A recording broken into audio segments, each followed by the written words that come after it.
Good afternoon. Welcome to BCU News. Today's headlines.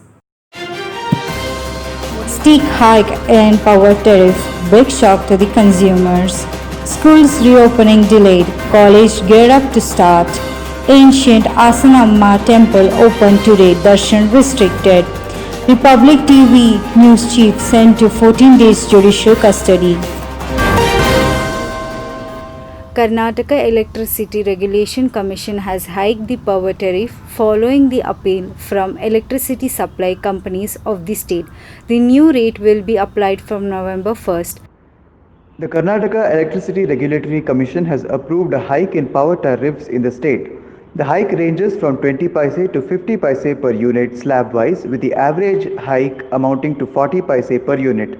For instance, a domestic customer in Bescom limits will have to pay around rupees 50 more now on using about 200 units of power per month. However, fixed charges have not been revised. The hike will not be applicable to Bengaluru Metro Rail and battery charging stations for electric vehicles. A revenue gap of rupees 2,473 crore was incurred by Bescom as the tariff was not revised on April 1st. However, the present hike will come into effect for readings recorded after November 1st, 2020.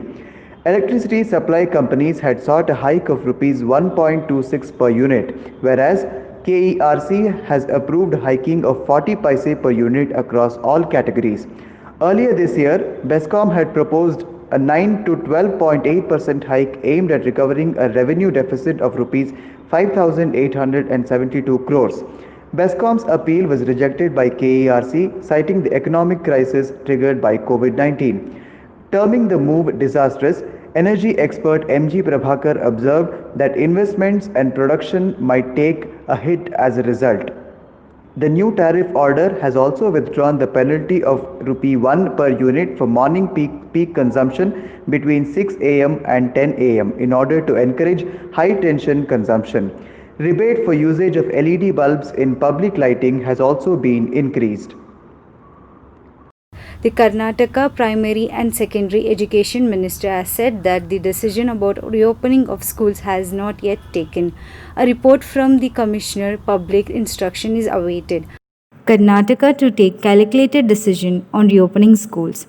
On Wednesday, Primary and Secondary Education Minister S. Suresh Kumar said that the government have not taken decision on reopening school. Speaking to the reporter on sidelines of the series of the meeting, he conveyed to decide on reopening schools in the state. Kumar said that the state already have examples like Andhra Pradesh taking the decisions to reopen schools before it, and added that the CM will take a call after receiving a report from the Commissioner of Public Instruction, who will speak to the stakeholders in next 2 days. We are still awaiting the pros and cons of the decision. Currently, the state have decided to reopen the degree and post-graduation college from 17 November onwards, he said. The Republic TV chief Arnav Goswami, who was arrested yesterday in the connection with a suicide case, has been sent to judicial custody for 14 days. TV anchor Arnab Goswami sent to judicial custody for 2 weeks. Republic TV's Arnab Goswami was arrested on Wednesday in connection with the suicides of an architect and his mother in 2018, a case that was reopened recently on the family's request. The Republic TV promoter and editor-in-chief has been charged with the abetment of suicide. Anvi Nayak, a 53-year-old architect and interior designer, had named Mr. Goswami in a suicide note and had accused Republic TV of not paying him his dues after he designed the channel's interiors. The police closed the case 2 years ago, allegedly under pressure. 2 others named in the note, Firoz and Nitesh Sharda. Mr. Goswami alleged that he was manhandled and assaulted by the police at his Mumbai home before being pushed into their van, a charge that the cops denied. The police, however, charged him with assaulting a woman officer.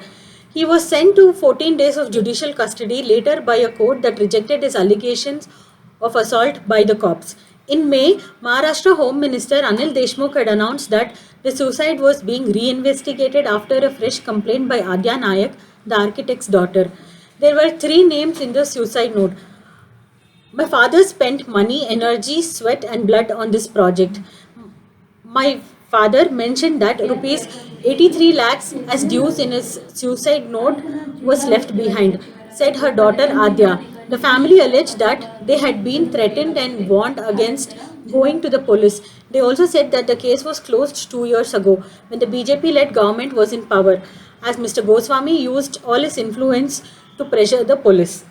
The healthcare workers in government and private hospital will receive COVID-19 vaccination.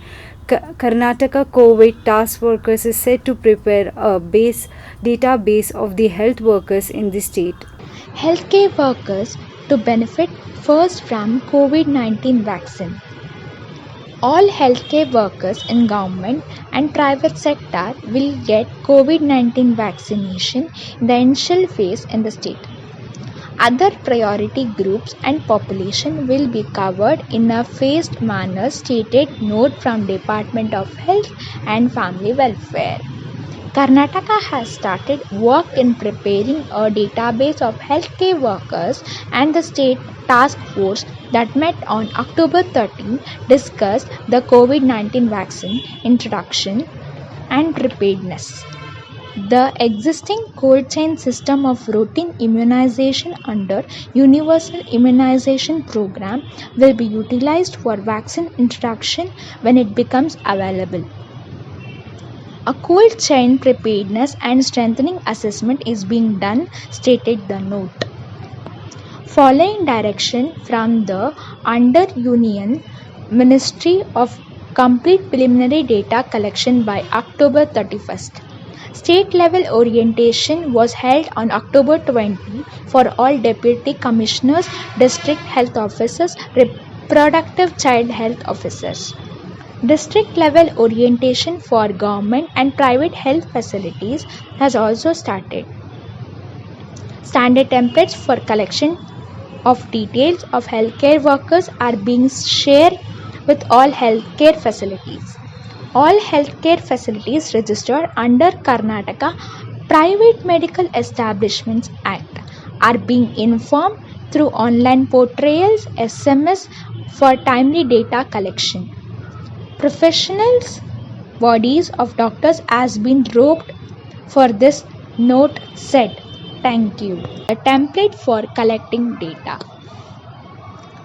State has been asked to create a database of beneficiaries that will subsequently be uploaded on COVID-19 vaccine beneficiary management system for individualized tracking to all recipients. Healthcare workers will be divided into 9 board categories: frontline workers, nurses, supervisors, medical officers, paramedical staff, support staff, medical student, scientist, research staff, clerical and administration staff, and other healthcare personnel. These workers can be both government and private healthcare facilities.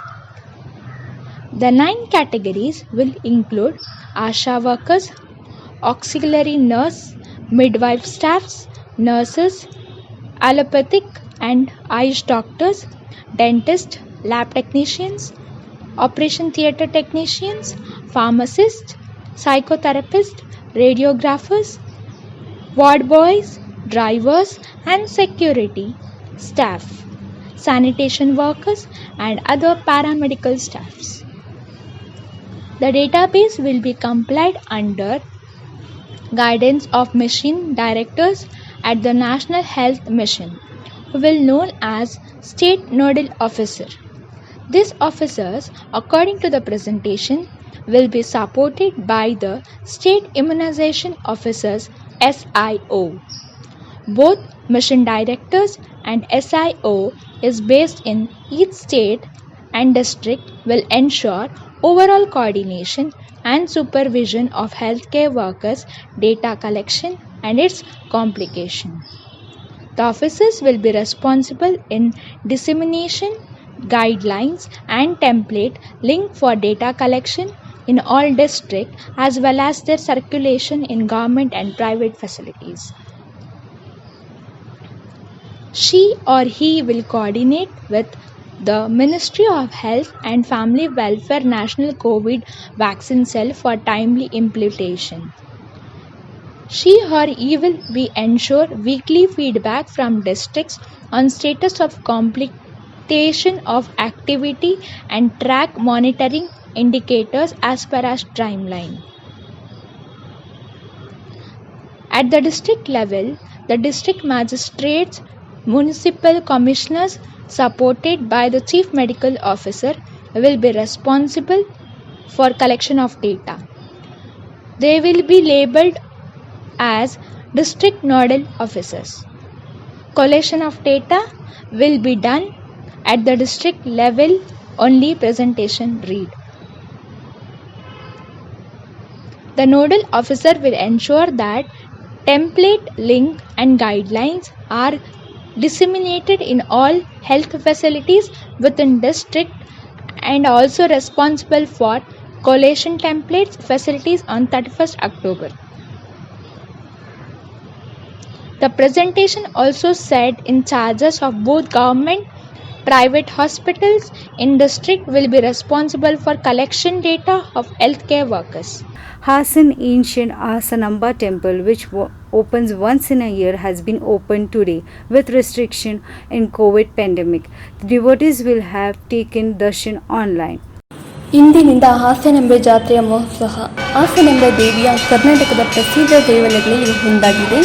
ವರ್ಷಕ್ಕೊಮ್ಮೆ ದರ್ಶನ ಭಾಗ್ಯ ಕರುಣಿಸುವ ಪುರಾಣ ಪ್ರಸಿದ್ಧ ಆದಿದೇವತೆ ಹಾಸನಾಂಬೆ ಜಾತ್ರೆ ಉತ್ಸವ November 5ರಿಂದ 16ರವರೆಗೂ ನಡೆಯಲಿದೆ. Corona ಹಿನ್ನೆಲೆ ಇವಲ್ಲದೆ ಹಾಗೂ online ಮೂಲಕ ಮಾತ್ರ ದೇವಿಯನ್ನು ವೀಕ್ಷಿಸಬೇಕು. ಮಧ್ಯಾಹ್ನ 12:30ಕ್ಕೆ ಶಾಸ್ತ್ರಬದ್ಧವಾಗಿ ದೇವಿಯ ಗರ್ಭಗುಡಿಯನ್ನು ತೆರೆಯಲಾಗಿದೆ. ಹಾಸನ ಜಿಲ್ಲಾ ಉಸ್ತುವಾರಿ ಸಚಿವರಾದ ಗೋಪಾಲಯ್ಯ, ಜಿಲ್ಲಾಧಿಕಾರಿ ಗಿರೀಶ್ ರವರ ಸಮ್ಮುಖದಲ್ಲಿ ತೆರೆಯಲಾಗಿದೆ. ಅನಂತರ ಜನಪ್ರತಿನಿಧಿಗಳು, ಗಣ್ಯರು ದೇವಿಯ ದರ್ಶನಕ್ಕೆ ಸಂಜೆ 6 ಗಂಟೆವರೆಗೂ ಅವಕಾಶವಿದೆ. ಮೊದಲನೇ ಮತ್ತು ಕೊನೆಯ ದಿನ ಆಹ್ವಾನಿತ ಗಣ್ಯರಿಗೆ ನೇರ ದರ್ಶನಕ್ಕೆ ಅವಕಾಶ ಕಲ್ಪಿಸುವುದರಿಂದ ಸಾರ್ವಜನಿಕರು ಆಕ್ರೋಶ ವ್ಯಕ್ತಪಡಿಸಿದ್ದಾರೆ. ಸಾರ್ವಜನಿಕರು ದೇವಿ ದರ್ಶನವನ್ನು ಯೂಟ್ಯೂಬ್ನಲ್ಲಿ ಹಾಸನಾಂಬ ಲಿಂಕನ್ನು ಬಳಕೆ ಮಾಡಿಕೊಂಡು ಉತ್ಸವದ ಪ್ರಾರಂಭ ದಿನದಿಂದ ಕೊನೆಯ ದಿನವರೆಗೂ ವೀಕ್ಷಣೆ ಮಾಡಲಾಗಿದೆ.